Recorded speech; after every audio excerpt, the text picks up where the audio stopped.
안녕하세요. 기독교 교양 그리스도인의 책 읽기 세 번째 시간입니다. 여러분 또 이렇게 만나게 되어서 반갑습니다. 지난 두 번의 강의를 어떻게 들으셨는지 모르겠어요. 어떤 분들은 이 수업 들으면 독후감 쓰라고 할까봐 겁도 나신 분도 있다고 그러는데 그런 건 전혀 없는 거 아시죠? 네.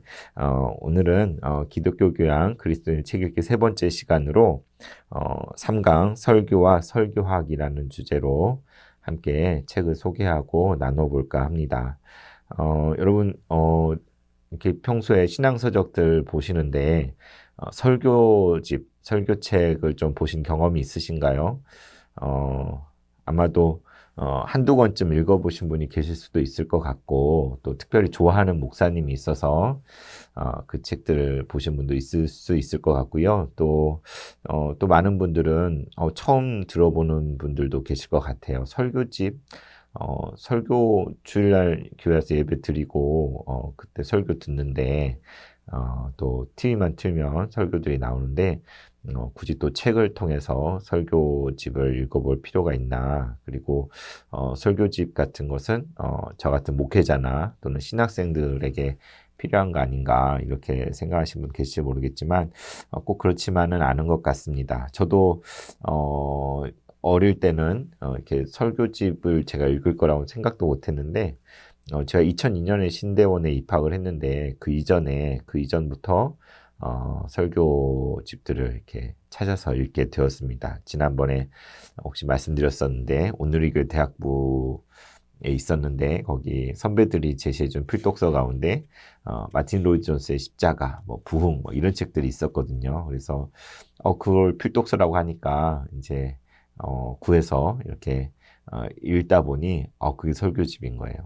하나님 말씀을 이렇게 설교식으로 되어져 있는 그런 책을 묶은 건데 그러면서 한 권, 두 권 설교책들을 경험하고 또 읽게 되었던 것 같습니다. 그래서 여러분들이 뭐 이렇게 설교집을 막 이렇게 많이 읽지는 못할지 몰라도 꼭 필요한 책 한두 권 정도는 경험해보고 또 읽을 때에 복음에 대해서 또 정말 우리가 가지고 있는 진리에 대해서 더 깊은 것들을 깨달을 수 있을 거라고 여겨집니다.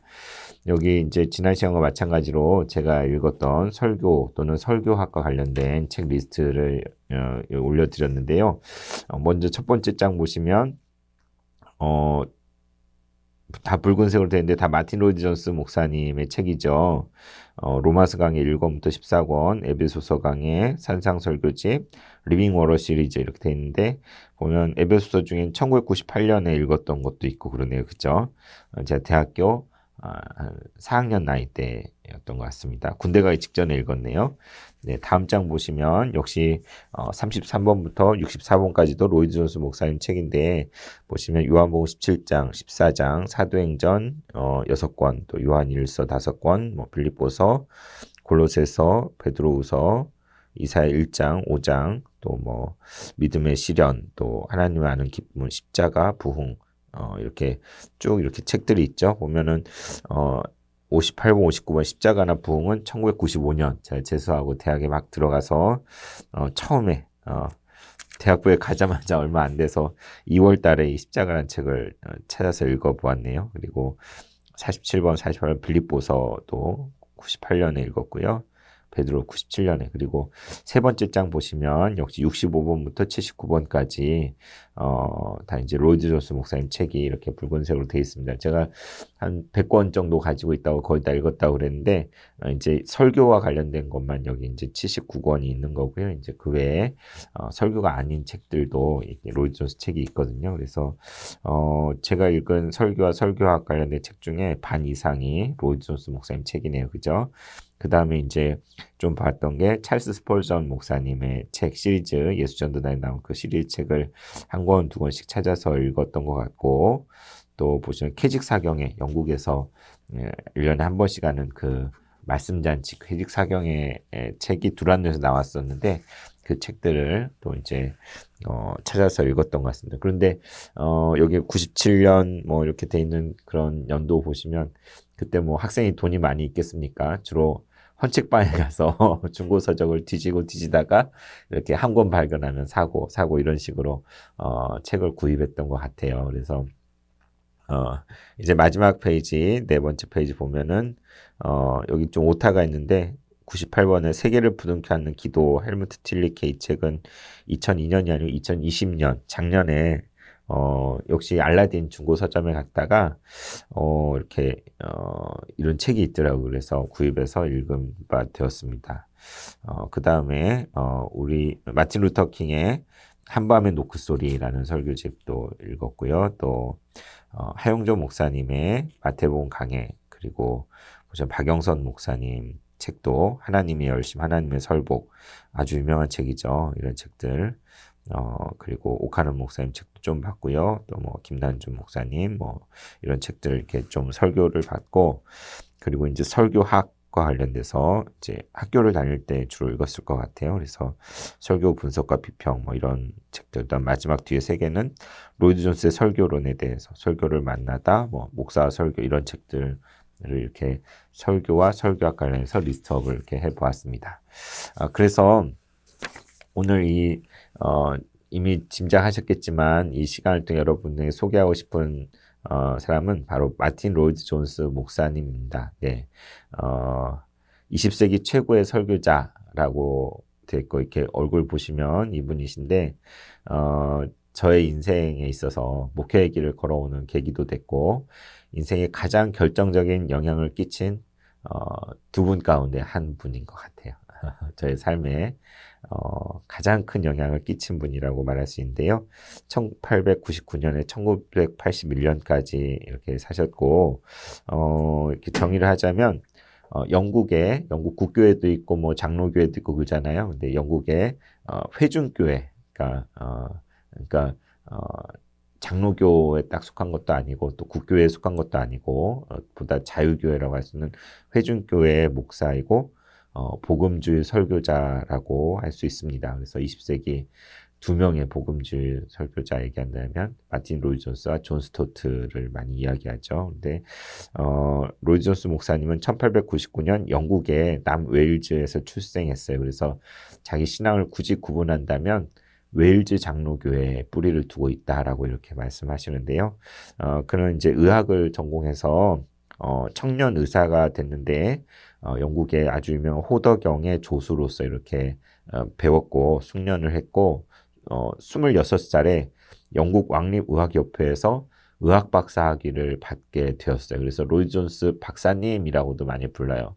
그러니까 그러니까 신기한 거는 스펄전 목사님처럼 정규 신학 교육을 받지 않았어요. 신학교를 다니거나 신학 전문 교육을 받은 게 아니고 의학을 했는데, 그 당시에 이제 그런 유도리가 있었던 것 같아요. 이렇게, 박사이고 학위가 있으면 설교를, 이렇게, 교회에 초청받아 하게 되는데, 그러니까, 의사로서의 길을 가다가, 사람의 육신을 치료하는 의사보다 인간의 영혼을 위한, 의사로 이렇게 목회 부르심을 깨닫고, 1927년, 아직 30세도 되지 않았을 때네, 그죠? 에버라본에 있는 샌드필즈라는 교회에 이렇게 청빙을 받아서 곳에 부임을 해서 목회 사역을 하면서 설교를 했습니다. 그리고 1938년에 40세가 되던 때에 런던에 있는 웨스트민스터 채플에 청빙을 받아서 거기에 부임했습니다. 그리고 그곳에서 30년 동안 목회하고 설교를 하게 된 것이죠. 제가 인터넷 자료를 보니까 웨스트민스터 교회라고 하지 않고 채플이라고 하는 게 이제 영국 국교회만 교회 처치라고 말하고, 그 외에 교회는 채플이라고 이렇게 명령을 한대요. 그래서 런던의 중심가 있는 웨스트민스터 채플의 담임 목사로 이렇게 메인 설교자로 이렇게 목회를 하셨습니다. 그래서 다음 장 보시면 마틴 로이드 존스 목사님에게 수식어가 참 많아요. 이렇게 별명이 참 많은데, 보시면 20세기 최고의 설교자였다라고도 하고, 설교자들의 황태자였다라고도 하고, 스펄전 목사님이 18세기일까요? 네, 그때 설교의 왕자 이런 별명이 있었잖아요. 타버나클 교회에서. 그런데 이제 로이드 존스 목사님 20세기에 강해 설교의 대가, 그러니까 한국 강단에도 강해 설교에 열풍을 불게 했던 분이 이제 로이드 존스 목사님이고 20세기의 사도라고도 불리고 종교개혁 이후에 가장 위대한 설교자 그 찰스 스펄전이나 또는 제가 갑자기 이름이 생각이 안 나는데 그런 몇몇 인물들과 어깨를 나란히 할 수 있는 그러한 인물이다라고 이렇게 평가하기도 하고 죽어서도 설교하는 설교자라고 또 말하고요. 또 영혼의 의사였다라고도 이렇게 별칭을 합니다. 그래서 밑에 있는 사진은 웨스트민스터 채플인데 1950년대 로이드 존스 목사님이 이 교회에서 왕성하게 목회를 하고 있을 때 사람들이 구름대 같이 몰려들 물론 오늘날 메가처치의 그 규모와 크기에는 비할 바가 안 되겠지만 당시에 이렇게 3층으로 돼 있는 웨스트민스터 채플 가운데 사람들이 설교를 듣기 위해서 이 말씀을 듣기 위해서 너도 나도 이렇게 방문하여서 이렇게 꽉꽉 채우고 있는 그런 모습을 볼 수가 있습니다. 그래서 여러분께 이제 로이드 존스 목사님의 설교집들을 다시 좀 소개를 하면 이미 아까 표에서도 봤지만 가장 유명한 게 로마서 강해 14권짜리죠. 로마서 강해가 있는데요. 네.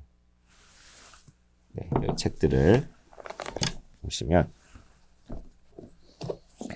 네, 이런 책이 로마서 강해가 14권 이렇게 있습니다. 이 책은 1955년부터 68년까지 거의 14년에 걸쳐서 웨스트민스터 채플의 금요일 저녁마다 말씀을 전했던 로마서만 가지고 이렇게 10여 년을 이렇게 설교를 한 거예요. 그것을 나중에 그 설교를 고스란히 책으로 묶은 게 로마서 강해로 이렇게 아주 전설적인 책입니다. 그래서 저 이 책을 아까 말씀드린 대로 헌책방에서 돈이 없잖아요. 14권을 살 수가 없고 그래서 대학생 때 한 권 한 권 구입해가지고 그래서 막 아주 옛날 버전도 있고 막 그런 한 권 한 권 구입해서 책을 읽어 나갔던 기억이 있습니다. 그 다음이 에베소서 강해. 여기 아주 새까만 책이 있는데 혼책방에서 사서 그래요. 그래서 요즘 새 책으로 좀 바꿀까 이렇게 생각하는데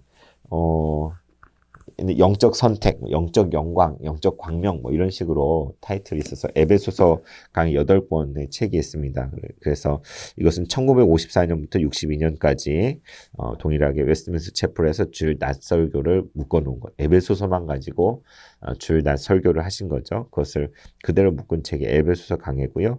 그 다음에 또 사도행전 강해 6권이 또 출간되어져 있고 또 요한복음 강해 이거는 52년도 53년까지 주일 낮 설교인데 요한복음 17장만 설교한 게 3권이나 돼요.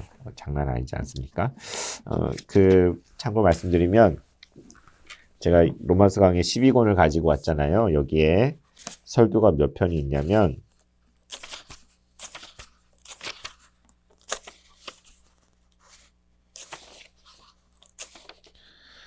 35편 35편의 설교가 여기에 있어요. 그러니까 35편이니까 거의 52주가 1년이지 않습니까? 반년 이상을 설교한 내용이 여기에 있는데 로마서 12장을 가지고 로마서 12장 가지고 반년 이상을 설교한 거예요. 강해 설교를 하는데 근데 제가 보니까 제 1장은 로마서 12장 이하의 내용 분해해 가지고 로마서 12장 전체에 대해서 인트로덕션으로 설교를 하셨고 그 다음에 두 번째 설교부터 10번째 설교까지 총 9편의 설교에 성경 본문이 로마서 12장 1절에서 2절 딱 2절 가지고 주일날 9번을 설교를 한 거죠. 너무 징하지 않습니까? 어떻게 한 구절 가지고 거의 두 달을 한 구절 가지고 설교한 거예요. 제목을 보면 성경적 성화의 특징들, 성화, 새로운 유의 예배, 살아있고 거룩한 제사들, 이치 합당한 영적 예배, 교회 안에 존재하는 세상의 정신, 이 세상을 본받지 않음, 마음을 새롭게 하는 것, 영혼을 향하여 가는 순례자, 그리스도인의 행동 목표. 그러니까 로마서 12장 1절에서 2절 단 두 구절을 가지고 근데 그 구절만 이야기하는 건 아니죠. 그런데 성경의 전체를 아우르는 그런 내용들이 같이 나오고 성경 모든 것들을 이렇게 가운데 담고 있지만 그 중에서도 핵심적으로 로마서 10장 1절에서 2절만 가지고 거의 10편에 가까운 설교를 하는 분이에요. 그래서 도전 정신이 좀 들지 않습니까? 아, 나도 한번 읽어봐야지. 도대체 뭘 설교하길래 단 2구절 가지고 10번 가까이 이렇게 설교를 할 수가 있을까? 그런 생각이 들지 않으십니까? 한번 도전해 보셔도 좋을 것 같습니다. 네, 이렇게 로마서 강해, 에베소서 강해, 사도행전 강해, 요한복음 강해 책들이 우리 국내에 있고요. 그 다음에 두 번째 장 보시면 요한일서 강해 5권인데 지금은 2권으로 이렇게 합해서 나왔어요. 요한일서를 가지고 또 설교를 하셨고, 또 리빙 워러 시리즈 생수를 구하라, 생수를 마셔라, 생수를 나누라, 뭐 이런 식으로 좀 책이 작긴 한데 복음서에 나오는 그 생수에 대한 그 사마리아 여인과의 만남에 대한 그런 말씀 있잖아요. 그걸 집중적으로 해서 리빙 워러 시리즈가 6권이 있습니다. 그 다음에 제가 초창기 읽은 이제 산상설교집, 마태복음에 나오는 그 산상설교분만 가지고 설교한 2권이 있고요. 그 다음 빌립보서 강해가 2권이 있습니다. 그 옛날 버전 항상 기뻐하라, 항상 평안하라 이렇게 2권인데 제가 소시적에 이 책을 읽고 빌립보서가 가장 좋아하는 성경 중에 한 부분입니다. 빌립보서 강해가 있고요. 또 그 뒤에 히브리서 강해도 있고 에스겔 강해, 골로새서 강해, 베드로후서 강해 이런 책들이 있고, 또 그 외에도 창세기에 나타난 복음 또는 구약을 사용한 복음 설교, 그리스도 중심의 설교, 시편 73편, 이사야 1장, 5장 이런 책들. 그러니까는 너무나 인기가 많아서 어디서 설교 원고가 발견됐다 하면 다 그냥 출간이 되는 거예요. 물론 이제 로이드 존슨이 은퇴한 이후에 자신의 설교를 편집해서 이렇게 책들을 내셨지만 사람들이 너무나 이 책을 좋아하고 이 말씀을 읽기를 원해서 설교했던 것들은 모조리 다 이렇게 책으로 이렇게 나온 것 같습니다. 그 다음 마틴 로이드 존스의 설교집, 이제 좀 특별한 그런 설교집들인데 마틴 로이드 존스의 십자가, 두란노에서 나왔는데 이 책입니다. 네, 이 책을 제가 1995년 2월에 대학 막 입학하기도 전에 선배들의 추천을 받아서 읽은 책이 바로 이 책이에요. 근데 미국의 카터가 아니죠. 케네디 대통령이 암살당하는 사건이 벌어진 그 다음 날, 그 다음 주일에 설교한 거죠. 그러니까는 사람들이 다 충격에 빠졌죠. 대통령이 암살당하는 그런 세계적으로. 그때 그 케네디 대통령의 죽음을 사람들이 이야기하는데 보다 중요한 한 사람의 죽음, 바로 십자가에 달려 죽은 예수 그리스도에 대해서 이렇게 갈라디아서 말씀을 가지고 내가 복음을 부끄러워하지 아니하노니 이 복음은 능력이 됨이라는 그 말씀을 가지고 이 설교를 했어요. 로이드 존스의 십자가. 그리고 여기 지금은 이제 제가 갖고 있는 옛날 버전이에요. 부흥이라는 책, 로이드 존스의 부흥. 이 책을 읽고 얼마나 설교 말씀인데 진정한 부흥이 무엇인가? 그러니까 그냥 열광주의가 아니라 그냥 흥분하고 좀 그런 모양새를 내는 게 아니라 정말 성경이 말하는, 그리고 진정한 이 땅의 부흥이 무엇이고 필요한 부흥이 무엇인가를 이야기하는 책이 바로 이 부흥이라는 책입니다. 그 다음에 이제 박원호 목사님 이제 하나님 나라의 그 신학을 펼쳐가실 때 우리 주님의 필독서가 하나님 나라였죠. 그죠? 로이드 존스의 하나님 나라도 그 중에 한 책이었고, 또 영적 침체라는 이 시리즈 설교를 한 거예요. 영적 침체에 대한 설교를 말씀 가운데 성경에서 그런 부분들을 뽑아서 설교를 시리즈로 했는데 이 책이 영적 침체로 묶였고, 또 디모데서 가지고 내가 자랑하는 복음이라는 책을 있고요. 또 성령론, 또 성령 세례, 또 복음의 핵심 이런 책들이 있는데, 그다음에 엔솔로지라는 책은 아직 제가 읽지 못한 책이 엔솔로지란 책이에요. 그러니까 엔솔로지는 그러니까 꽃에서 가장 그 소중한 부분만 딱 따낸 그것만 모은 거 엔솔로지라고 한대요. 그래서 로이드 존스 목사님의 수많은 설교 가운데서 어느 부분만 이렇게 압축해가지고 인용해서 이렇게 쭉 정리를 한 책이 앤솔러지인데 이게 그 쭉 이어지는 설교가 아니다 보니까 이렇게 한번 시간을 내서 들여다보고 하면 많은 그런 깨달음이 있을 텐데 그런데 시간이 너무 두껍기도 하고 그래서 언젠가 봐야지 하고 지금 앤솔러지 이 책은 가지고 있습니다. 그 다음 이제 그 밖에 도서 하면 지금까지 설교집에 대한 걸 얘기했는데 단순히 설교가 아니라 조직신학적인 책을 냈어요. 성경 교리 강해해서 이렇게 하나님 아버지, 아들, 성부, 성자, 성령, 그리고 교회 종말과 일어날 이런 세 권으로 묶여져 있는 조직신학 책. 그러니까 복음주의적인 입장에서의 조직신학을 이야기하는 로이 존스의 책이 있고 그다음 또 시대의 표적이라는 책, Knowing the Times 이렇게 돼 있죠. 시대를 알라 이렇게 되는데 제가 작년 초에 그 시리즈 설교 수요일 할 때 주제를 시대의 표적 뭐 이렇게 이 책에서 따와서 이 책을 그때 가지고 소개도 했던 것 같아요. 그런데 로이 존스가 살아가는 그 시대 가운데 세상에서의 기독교에 대한 어떤 도전들 그리고 세속의 물결들 또 수많은 사상들 그런 세파 속에서 복음을 붙들고 또 그것들을 구별해내는 정말 진리를 지키는 그런 여러 강연과 연설문들이 있어서 색달라요. 그러니까 설교하고는 또 다른 거죠. 강의와 강연과 연설들 그 시대적인 사항들이 정말 그가 어떤 분투를 했는가가 이렇게 잘 나와 있는 그런 책이 시대의 표적이라는 책이고 그 다음에 목사 설교 지금은 설교와 설교자라는 책으로 다시 나왔는데 이 목사 설교라는 책 이제 웨스트민스터 신학교에서 강의했던 신학생들 대상으로 목사란 무엇이 설교와 설교자란 무엇인가에 대해서 16번에 걸쳐 강의한 내용을 담은 책이 목사 설교라는 책입니다. 그래서 참 제가 의미 있는 책들만 좀 가져온 것 같아요. 그다음에 이제 여기까지는 이제 그다음 청교도 신앙이라는 책, 그 기원과 계승자들이라는 책이 있는데 로이드 존스는 역사에도 관심이 많았어요. 그러니까 부흥의 역사, 종교 개혁의 역사. 교회 역사에 관심이 많아서 그 나름대로 청교도 신앙에 대해서 이렇게 연구한 내용들을 한 권의 책으로 엮은 게 청교도 신앙이라는 책입니다. 이 책도 아주 좋은 책이에요. 네, 이렇게 로이 존스가 직접 쓴 책들이 수없이 많이 있는데, 그러니까 설교한 것들을 출판한 게 많은데, 이제 로이드 존스에 대한 책이 또 많아요. 그 중에 이제 로이드 존스 초기 40년, 그러니까 그의 삶에 처음 이제 어려서부터 그 아주 젊은 로이 존스의 얼굴이 여기 나와 있잖아요. 초기 40년 이안 머레이가 쓴 이런 책도 있고 그 다음에 이어지는 로이드 존스 중기.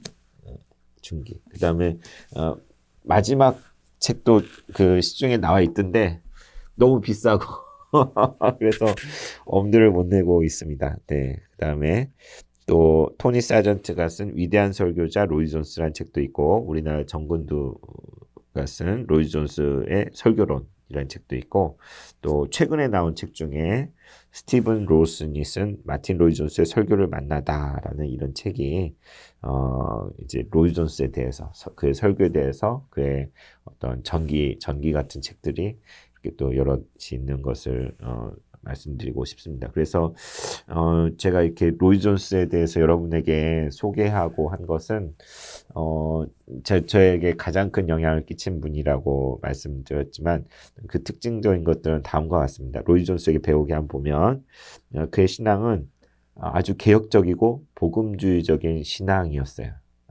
그러니까 삶의 갱신을 불러일으키고 또 복음에 정말 철저하게 복음을 위한 하나님의 말씀 그리고 그 그리스도 중심적으로 복음을 위하는 그러한 신앙의 모습을 이렇게 우리가 볼 수가 있고 그게 가장 특징적인 별명 중 하나가 불 붙는 논리, 로직 오브 파이어라고 되어 있는데 그러니까 기독교가 불 붙는 논리를 지니고 있다고 설파했고 또 설교라는 것이 바로 불붙은 논리라는 거죠. 그러니까 그냥 이성적인 그냥 논리적인 이야기만 하는 것도 아니고 그렇다고 열정적인 그런 것만 하는 게 아니고 불이 붙어 있는 논리라는 거예요. 그래서 그 로이 존스가 설교하는 곳에 방문했던 사람의 회고를 읽었던 기억이 나는데 이렇게 웨스트민스터 처치에 그 명성을 듣고 갔어요. 갔는데 이제 설교 시간이 돼서 좀 작은 한 나이 든 사람이 머리도 벗겨진 사람이 이렇게 주섬주섬 이렇게 강단에 서서 이렇게 조곤조곤 이렇게 설교를 시작을 해서 그냥 좀 볼품 없네 이렇게 처음에 생각했는데 점점 말씀을 듣는 가운데 그 말씀 속에 이렇게 빠져들어가면서 그 안에 이렇게 그 안에서 힘이 느껴지고 이렇게 능력이 임하는 것들을 그래서 들어갈 땐 그냥 어떻게 하나 보자 하고 들어갔는데 나올 때는 정말 하나님 이러면서 이렇게 너무나 크게 놀랐다 그런 회고를 읽었던 기억이 납니다. 그래서 로이 존스는 불붙은 논리 이따 좀 인용해서 좀 읽어드릴 텐데요. 그것을 말했었고 그 다음에 제가 이제 특징적으로 잡을 수 있는 게 변화하는 급속히 변화하는 시대 가운데 20세기가 그런 세기잖아요. 변화하는 시대 속에서 변하지 않는 진리, 성경의 진리를 수호하고 지키고 전파했던 그런 사람이라고 할 수 있을 것 같아요. 당시에 어떻습니까? 유럽의 또 서구의 자유주의 신학이라는 것, 또 성서 고등비평이라는 것들이 엄청나게 유행을 해서 교회가 텅텅 비어가고 또 신앙이 왜곡되어지고 또 진화론이라는 것도 등장하고 또 이신론 같은 것들도 사람들에게 호응을 얻기도 하고 이런 시대였어요. 그때 그러한 모든 것들에도 불구하고 그런 복음을 위한 그러한 편에 서서 진리를 이렇게 선포한 것이죠. 그리고 WCC에 관련해서도 많이 이제 우리 성도님들 가운데도 물어보시는 분들이 계시더라고요. 이렇게 인터넷에서 어떤 영상을 보고 물어봤는데, 아무튼 역사적인 것들을 봐야 되는데, 세계교회협의회가 원래 선교적인 차원에서 모였던 그룹이 이제 세계교회 같이 에큐메니칼 운동으로 이렇게 모인 건데요. 로이 존스는 WCC에 되게 비판적이었습니다. 이게 어떻게 보면 세계 정부, 기독교적인 세계 정부를 만들려는 그런 게 아니냐. 그러니까는 진리와 비진리를 타협하는 그런 면들을 이제 로이 존스는 본 거죠. 그러니까 그 중심에 있어서는 일치를 이렇게 이야기하지만 너무 다양한 것들을 포함하고 담으려고 하니까 아무래도 약화시키는 것들이 있잖아요. 이렇게 진리의 부분에 있어서 경계가 애매해지고 약해지는 그런 부분들인데 그에 대해서 로이 존스는 강하게 WCC의 반대편에 이렇게 섰습니다. 그래서 세계 복음주의 연맹 조스토트와 함께 그쪽에 이제 또 리더로서 활동을 했고요. 또 신정통주의가 어떻게 보면 자유주의를 이렇게 물리친 그런 어마어마한 그런 교회의 그런 의미 있는 칼바르트로 대표되는 신정통주의를 할 수 있는데 로이 존스는 바르트에 대해서도 비판적인 입장이었어요. 그러니까 로이 존스가 뭐 이러저런 다른 사람들을 다 비판하고 뭐 이렇게 쳐내고 나만 맞다 이런 개념이 아니고요. 그건 철저하게 성경의 입각에서 하나님 말씀의 입각에서 진리의 입각에서 그런 것들을 이렇게 분별해내는 그러니까 어떻게 보면 다른 사람들이 미처 깨닫기도 전에 그 핵심을 발견하고 그것들을 이렇게 지적할 수 있는 그러한 능력이 있었던 것 같아요. 그래서 칼바르트가 정말 엄청난 일을 했죠. 그런데 그의 성경과 안에 있어서는 조금 우려스러운 부분이 있거든요. 그것에 대해서 로이 존스는 이렇게 딱 짚고 있습니다. 그 다음에 또 펜타코스틱 은사주의와 열정주의가 이제 뭐 대세가 되는 그런 시대 가운데 그 가운데서도 그런 열광주로 흐르는 것들을 지극히 경계하고 그런 부분들을 말할 수 있었던 사람이 바로 로이 존스다. 그래서 변화하는 시대 가운데 수많은 사조들, 기독교 어떤 흐름들 속에서 그곳에서 오직 복음의 진리, 성경의 진리를 고수하고 그것을 전파하고 그것을 증언하는 그러한 설교자로서 정말 우뚝 서 있었던 사람이 바로 로이 존스라고 할 수 있습니다. 그 다음에 그냥 웨스트민스터 교회 그 한 곳에만 머물러 있었던 게 아니라 물론 꾸준하게 설교를 했지만 곳곳에서 초청을 받아서 미국이나 뭐 다른 곳들에도 순회를 하면서 초교파적인 복음 사역을 했어요. 그러니까는 꽉 막혀서 그냥 우리 교회만 이런 게 아니었죠. 그러니까는 어떻게 보면 WCC와 맞서서 복음적인 차원에서 연맹 그리고 IVF라는 선교단체 아실까요? 그 이제 그 선교단체가 태동하고 그것들이 진행돼 갈 때 학생들이 또 지성사회 복음화를 위해서 나아갈 때 대학에 나아갈 때 거기에서 고문과 같이 이렇게 또 지도하는 그런 입장에서 도움을 주고 했던 게 로이 존스였습니다. 그 다음에 이제 여기 성령 세례와 부흥에 대한 소망 이렇게 제가 적어놨는데, 그러니까 어떻게 보면 로이 존스가 어떻게 뭐 은사주의도 조심하고 뭐 자유주의 이런 것들 그러다 보니까 너무 이렇게 고리타분하고 딱딱할 것 같다고 생각하시는데 그는 성령 세례에 대해서 많이 강조를 했어요.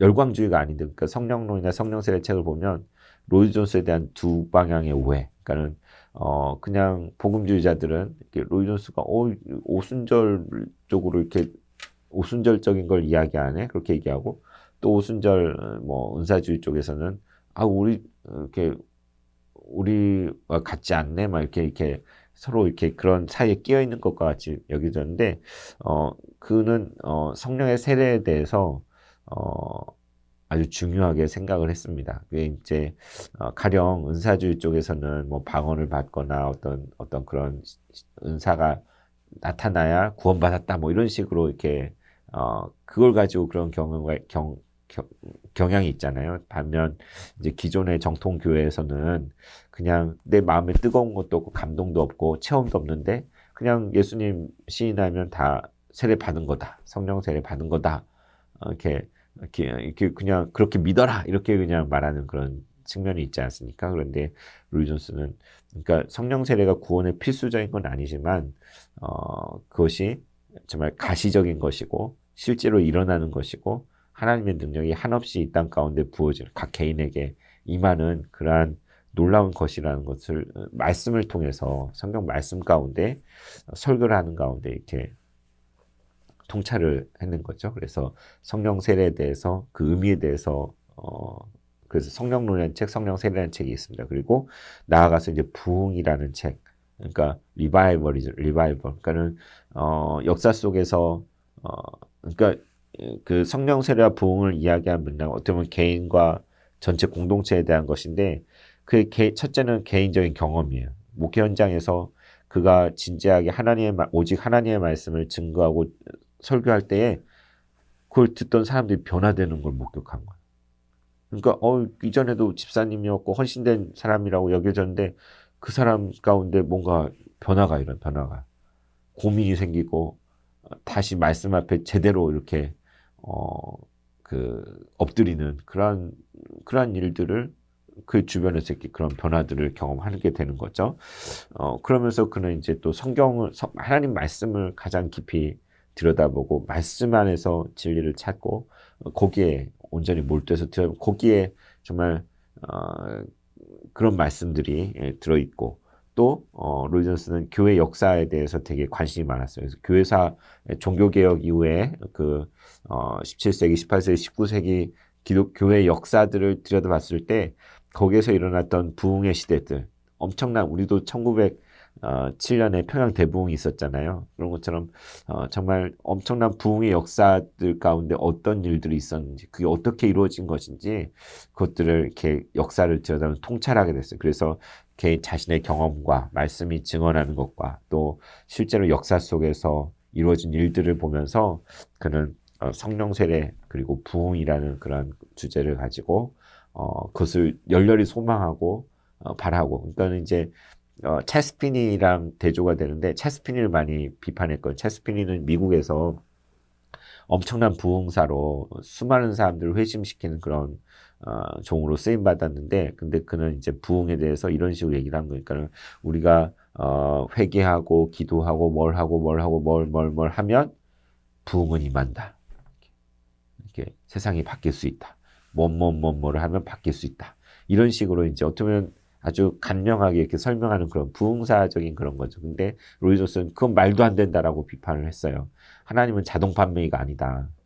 하나님 부흥을 주실 수도 있고 안 주실 수도 있다. 그냥 동전을 넣으면 음료수가 나오는 것 같이 이걸 하면 하나님이 어쩔 수 없이 그냥 자동으로 부흥을 주는 그런 기계적인 하나님이 아니라 하나님이 인격적이시고 주권적인 하나님이셔서 우리가 아무리 매달려도 부흥을 안 주실 수도 있고 우리가 아무 준비가 안 돼 있어도 부흥을 줄 수도 있는, 그러니까 순전히 하나님만의 주권이 있는 그 하나님이라고 이야기하는 그러면은 그러면 우리는 아무것도 할 수 없네요라고 할 수 있죠. 그런데 하나님이 보여준 그 부흥이 얼마나 정말 사모할 만한 것이고 세상을 뒤바꿔 놓는 것인지 그것을 깨달은 성도라면 그것을 안 구할 수 없다는 거죠. 삶 속에서. 그러니까 하나님의 주권에 속한 건데 부흥이.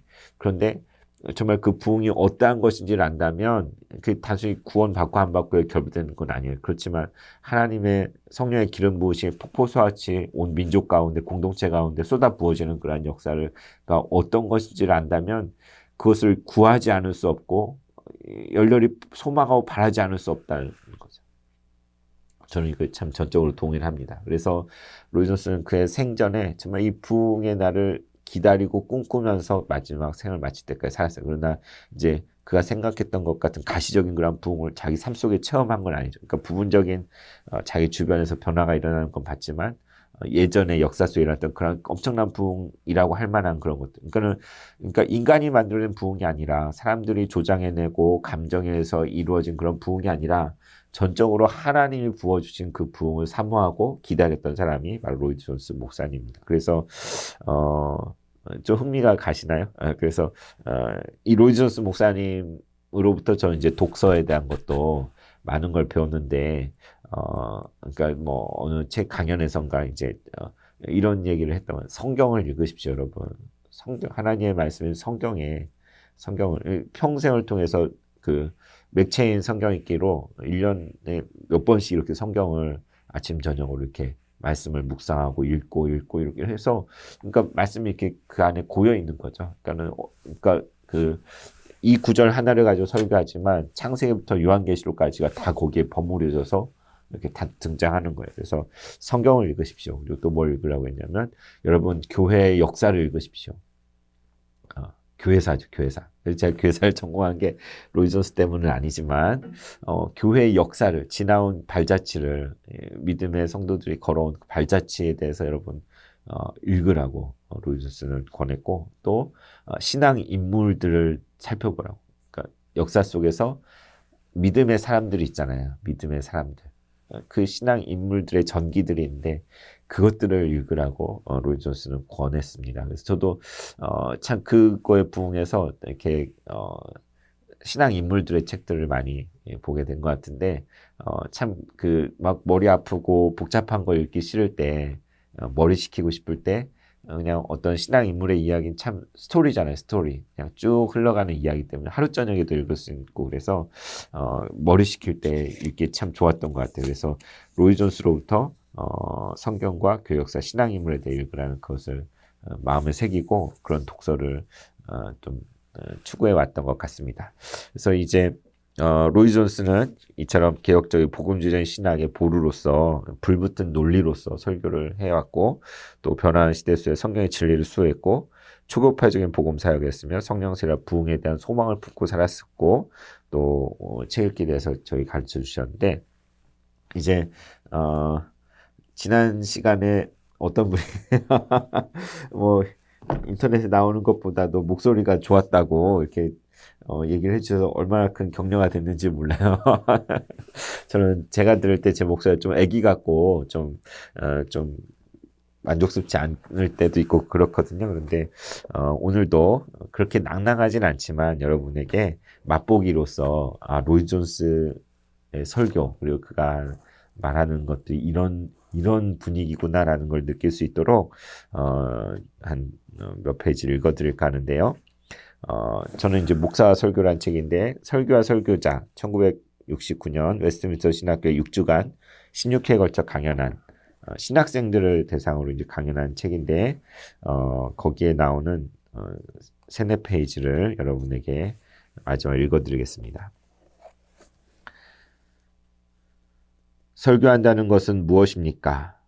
불이 붙어있는 논리입니다. 감동적인 이지입니다. 이것들이 서로 상충되지 않습니까? 물론 그렇지 않습니다. 이 진리에 관련된 이지는 전적으로 웅변화되어야 합니다. 그것은 사도 바울이나 다른 사도들의 경우에서 볼 수 있습니다. 그것이 불이 붙어있는 신학입니다. 불이 타지 않는 신학은 결함 있는 신학입니다. 이것이 내 주장입니다만 최소한 그것에 그 사람의 이해가 부족하던지 말입니다. 진리의 참된 이해와 체험은 이것으로 인도해 줍니다. 나는 이 일들을 냉랭하게 말하는 사람은 어떻든 간에 설교단에 설 자격이 없음을 다시 한번 말씀드립니다.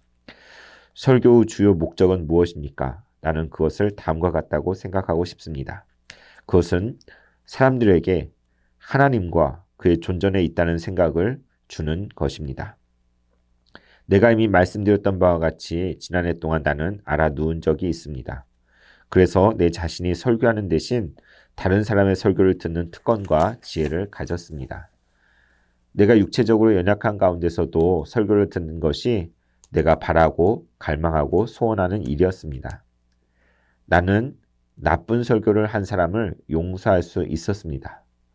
만일 그가 내게 하나님 의식을 주기만 하면, 만일 그가 내 영혼에 무엇인가를 주기만 하면, 만일 그가 내게 아주 위대하고 영광스러운 것을 다루고 있다는 생각을 주기만 하면, 그가 비록 부적합한 사람이라 하더라도 만일 그가 내게 하나님의 영광의 희미한 빛과 구주 그리스도의 사랑과 복음의 위대함을 보여주기만 한다면 어떤 것이라도 거의 모두를 용서할 수 있습니다.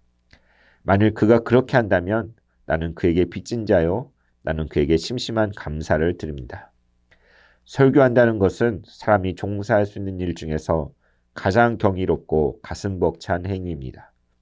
그것은 설교란 것이 현실 가운데 있는 우리 모두를 붙들어주기 때문이며 또 영원한 미래에 있을 영광스럽고 끝없는 가능성 때문입니다. 나는 두 가지를 인용함으로 본장을 끝맺으려고 합니다. 100년 전 미국에 아주 훌륭한 설교자 한 분이 있었는데 그는 제임스 헨리 소넬입니다. 그는 아마도 남장로교회가 낳은 가장 위대한 신학자였습니다. 그러나 그는 역시 또한 위대한 설교자였고 웅변가였습니다. 그가 사무엘 데이비즈 다음으로 미주가 낳은 가장 웅변적인 설교자였다고 말하는 사람도 있습니다. 로이 존스가 교회 역사, 또 인물에 대해 관심이 많았기 때문에 이런 걸 알고 있겠죠. 이는 그의 전기 작가가 소넬이 설교하는 것을 보고 듣는 것이 어떤 것인지에 대한 인상을 주려고 얼마나 노력하는가에 대해 보여줍니다. 전인이 행동 속에 총동원되기 때문에 듣는 것뿐 아니라 보는 무엇으로 인해 그것은 내가 말한 참된 설교의 정의와 일치하고 그 정의를 입증한다는 것을 주목하시기 바랍니다. 다음은 소네르 전기 작가가 그것을 표현한 것입니다.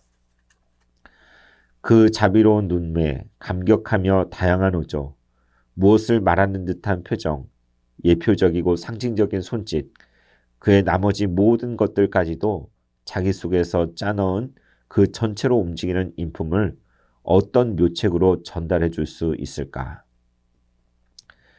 이상이 소넬 설교에 대한 전기 작가의 인상입니다. 그러면 소넬 자신이 설교에 대해 무엇라고 말했는지, 설교자인 자기 자신에 대해 어떻게 말했는지 들어보십시오. 설교자가 된다는 것이 무엇이며 설교가 어떻게 수행되어야 하는지에 대해 이해하는 것은 큰 일입니다. 효과적인 설교 내용들은 연구와 훈련, 기도, 특별히 성령의 감동의 필연적 열매입니다.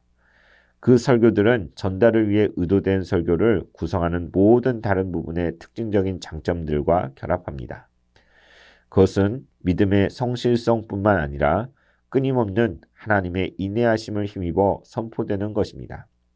그것들은 그리스도에 대한 사랑과 영혼들에 대한 사랑으로 충만된 가슴에서 우러나오는 것으로 보여야 합니다. 설교 내용에만 매달려 보십시오. 그러면 세상에 보잘것없는 설교밖에는 안 됩니다. 우리가 설교를 직업적으로 전하는 많은 목사들의 자질을 고려해 볼 때 세상에서 하나님에게서 기원한 것이 폐허지지 않는다면 은혜와 신적 능력에 속한 신비입니다. 직업적인 방식으로 일을 수행하는 것은 나로 하여금 구역질이 나게 합니다.